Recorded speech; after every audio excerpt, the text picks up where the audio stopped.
Hello everyone, this is Dipali here and today we are going to discuss about AIDS. So, what is AIDS? AIDS एक ऐसी बीमारी है जो कि एक वायरस की वजह से होती है और उस वायरस का नाम है HIV वायरस। और बेसिकली एड्स के होने से हमारी बॉडी की इम्यूनिटी इतनी वीक हो जाती है कि हम अपनी बॉडी से कोई भी काम नहीं ले पाते हैं या कोई भी काम नहीं कर पाते हैं। और एड्स एक ऐसी डिजीज है जिसके सिम्टम्स हमें 10 साल तक पता ही नहीं लगते हैं कि किसी पेशेंट को क्या है, एड्स है। सो आज हम एड्स के बारे में पढ़ने वाले हैं। What is the full form of AIDS? Acquired immunodeficiency syndrome. As the name of the AIDS suggest, as the full form of the AIDS suggest that कि इम्यूनिटी की डेफिशिएंसी हो जाना, यानी जो HIV वायरस होगा जो कि एक तरीके का रेट्रो वायरस है, यानी एनिमल्स के ऊपर डिजीज करने वाला वायरस है।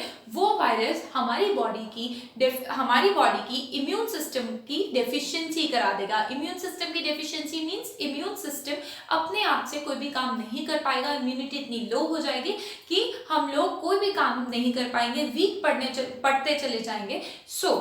सबसे पहले यूएसए इन 1981 में ये रिपोर्ट किया गया था फर्स्ट टाइम एड्स के बारे में। और इसका कॉज जैसे कि मैंने आपको बताया HIV ह्यूमन इम्यूनो वायरस है, जो कि एक तरीके के सिंगल स्ट्रैंडेड RNA का बना हुआ है। इस जीनोम के अंदर स्पेशल एबिलिटी ये है कि ये RNA को रिवर्स ट्रांसक्रिप्टेज एंजाइम की हेल्प से DNA में कन्वर्ट कर सकता है। तो देखते हैं कि ये सबसे पहले क्या करता है हमारी बॉडी में, यानी इसका लाइफ साइकिल क्या है। तो अगर हमने बात कर ली कहाँ पाया गया, क्या होता है, क्या करता है, पर इसका लाइफ साइकिल क्या है, बॉडी में किस तरीके से अटैक करता है। देखिए, ये रेट्रो वायरस है, आपका HIV है, यानी आपका उसका एक सिंगल स्ट्रैंड RNA है। जब वो हमारी बॉडी के अंदर यानी एनिमल सेल्स में आएगा तो वो सबसे पहले मैक्रोफेजेस को किल करेगा। मैक्रोफेजेस क्यों? क्योंकि मैक्रोफेजेस ही वो सेल्स हैं जो कि फॉरेन बैक्टीरिया को किल कर देते हैं, फॉरेन पार्टिकल को खा जाते हैं, इनगल्फ कर लेते हैं। तो ये सबसे पहले मैक्रोफेजेस को ही किल कर देगा ताकि उनको किल करने वाला कोई बचे ही ना।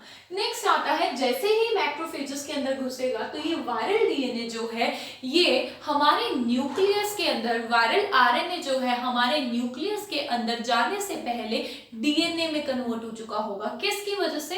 रिवर्स ट्रांसक्रिप्टेज एंजाइम की वजह से। यानी ये DNA रिवर्स ट्रांसक्रिप्टेज एंजाइम की वजह से अपनी बॉडी को डबल स्ट्रैंडेड जीनोम में कन्वर्ट कर चुका होगा और हमारे न्यूक्लियस को अटैक करेगा, जिसमें न्यूक्लियस में, हमारे सेल के न्यूक्लियस में अपनी मल्टीपल वायरल स्ट्रेन्स बना देगा, जिसकी वजह से हो जाएगा हमें एड्स। तो ये जो है बेसिकली सिंपल सी बात है, RNA को DNA में कन्वर्ट कर लिया, हमारी बॉडी नहीं ढूंढ पाएगी उस वायरल स्ट्रेन को कि वायरल स्ट्रेन है कहाँ पे, जिसकी वजह से आज तक इसका कोई क्योर है ही नहीं।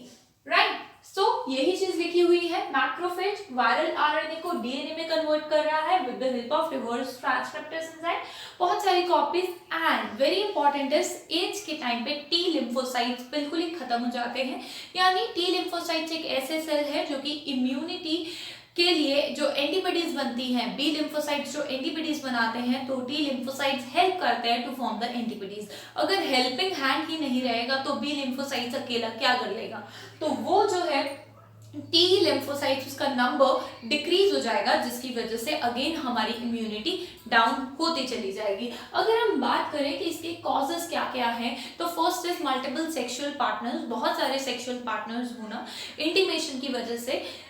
उस पर अगर किसी पर्सन को है तो उसके सेक्सुअल पार्टनर को भी हो सकता है। सेकंड, कंटामिनेटेड नीडल्स, अगर आप कोई कंटामिनेटेड नीडल्स यूज करते हैं, जैसे कि किसी की यूज नीडल्स यूज करते हैं, ब्लेड्स, रेजर्स यूज करते हैं, उससे भी ये फैल सकता है। ब्लड और ब्लड प्रोडक्ट्स हो सकते हैं, ब्लड और ब्लड प्रोडक्ट्स जैसे कि किसी का आपने खून दिया है या खून चढ़ाया गया है, उससे भी आपको हो सकता है। And infected mother to child तो है ही है, यानी अगर मदर को है तो चाइल्ड को भी होगा ही होगा। तो ऐसा कौन सा टेस्ट है जो कि हमारे एड्स जैसी डिजीज को ट्रीट नहीं करेंगे, मतलब कैसे पता लग पाएगा कि एड्स है, एड्स पॉजिटिव है, HIV पॉजिटिव है?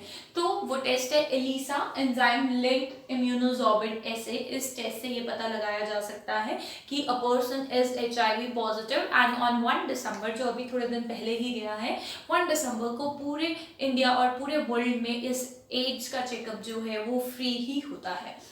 अगर प्रिवेंटिव मेजर्स की बात करें, एज यू नो कि हमारी इम्यूनिटी गई तो सब कुछ गया, राइट। तो इम्यूनिटी को वापस से लाने के लिए हमारे पास कुछ प्रिवेंटिव मेजर्स हैं, but we can not properly cure it. हम क्योर नहीं कर सकते, बट हम उसे कंट्रोल कर सकते हैं। तो वो क्या क्या है कि जो ब्लड बैंक्स बनाए गए हैं वहाँ पे सेफली ब्लड को एक से दूसरे पर्सन को दिया जाता है।